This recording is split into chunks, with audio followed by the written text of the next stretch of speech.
Have you ever wondered what it would be like to tame a wild stallion? To form an unbreakable bond with a creature as free as the wind itself? Well, buckle up, because I'm about to take you on a journey that will make your heart race faster than hooves on an open plain. The storm had raged for hours, beating down on the Carter family's farm at the edge of the valley. Rain poured in sheets, and thunder rolled endlessly across the dark skies. That evening, Ethan Carter, a seasoned farmer in his late 40s, ventured out into the pasture, despite the storm. His wife begged him not to, but Ethan couldn't shake the sound he had heard, a desperate neigh carried on the wind. When he reached the far edge of the property, he saw it. A magnificent brown stallion stood trapped in a flooded ditch. Its chestnut coat was slick with rain, and its mane long golden-brown strands hung heavy over its face. Its powerful muscles quivered as it tried to climb out, but the mud pulled it back down. The horse was wild. Ethan had seen it before, galloping at the edge of the forest with a small herd. No one in the valley had ever tamed it. They called it Ashfire, because its coat gleamed like fire at sunset. But now Ashfire was fighting for its life. Without hesitation, Ethan waded into the ditch. The mud nearly swallowed his boots, but he pressed on. With a rope and every ounce of his strength, he looped the stallion and shouted, "Easy, boy. I'm here to help." The stallion thrashed at first, its hooves dangerously close to Ethan's chest. But the man's steady hands and calm voice slowly broke through the panic. With one last effort, Ethan pulled hard while the stallion lunged forward.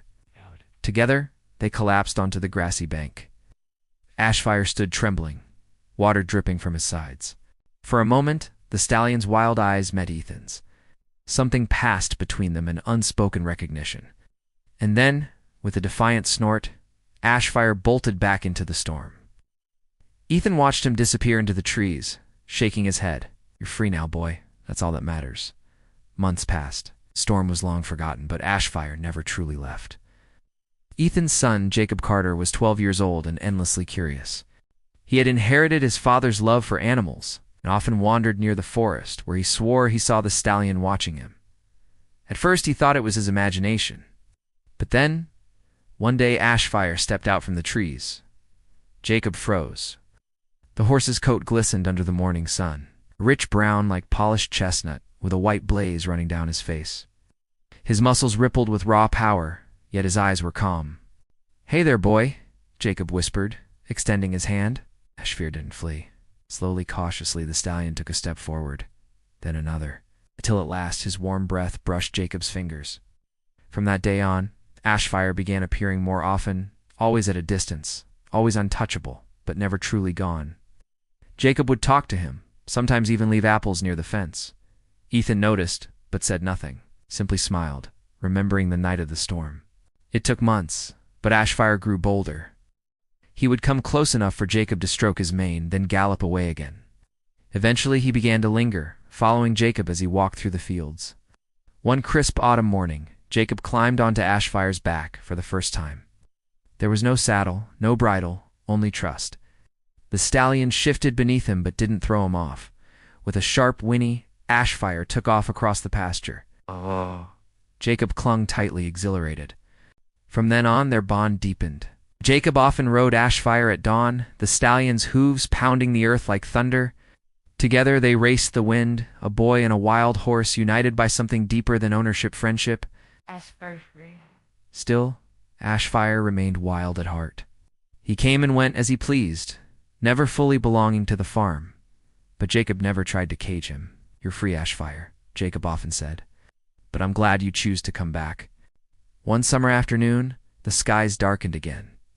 The river swelled with rain, rushing dangerously close to the old wooden bridge near the farm. Jacob, eager for adventure, ventured too close. He had been warned not to, but curiosity pushed him forward. When the bridge groaned under his weight, it was too late. The wood snapped. Jacob tumbled into the raging river below. The water was merciless, pulling him under, slamming him against rocks. He screamed, but the storm swallowed his voice. Panic surged through him as he fought to stay above the waves. And then, through the chaos, he saw movement. A flash of brown. A mane whipped by water. Ashfire, the stallion plunged into the torrent without hesitation. His powerful legs cut through the current, his nostrils flaring with effort. Jacob's eyes widened as Ashfire reached him, rising tall against the crashing waves. "Help me!" Jacob cried, his small hands flailing. Ashfire pushed closer, lowering his body so Jacob could grab hold of his drenched mane. Ow. With a terrified gasp, Jacob clung to him. The stallion surged forward, muscles straining as the river fought to drag them both under.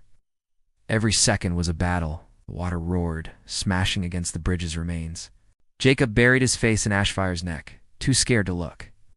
But the stallion pressed on, his chestnut coat shining even through the storm, his hooves striking against the invisible floor beneath the current. With a final burst of strength, Ashfire surged up the riverbank. He stumbled onto solid ground, sides heaving, water cascading off his body. Jacob slid from his back, coughing and shivering. Ashfire stood over him, nostrils wide, eyes blazing not with wildness but with something fierce and protective. Through the rain, Ethan came running, his face pale with fear. He scooped Jacob into his arms, relief overwhelming him. When he looked up, Ashfire was still there. For the first time, the stallion didn't run. He stood tall, his brown coat glistening like bronze in the storm, his white blaze glowing like a beacon. Ethan whispered, "You remembered, didn't you?" From that day forward, Ashfire was no longer just a wild stallion in the forest. He became part of the Carter family's story. He still refused to be tied or locked in a stable. Freedom was in his blood. But he came to the farm often, grazing in the fields, letting Jacob ride him without fear. The villagers spoke of him in hushed tones, the wild horse who had once been saved by a farmer and who had, in turn, saved the farmer's son. Jacob would often sit by Ashfire's side, stroking his mane, whispering, "We're even now, boy. But I think we'll always owe each other something, won't we?" Ashfire would flick his ears as if to agree. And then, when the wind picked up and the sun set over the valley, the stallion would rear high, mane flying like fire, before galloping back into the wilderness, where he belonged. Yet everyone who saw him knew, if the Carters ever needed him again, Ashfire would return. Because some debts are never truly paid, they live forever in loyalty, trust, and the bond between a boy and his horse.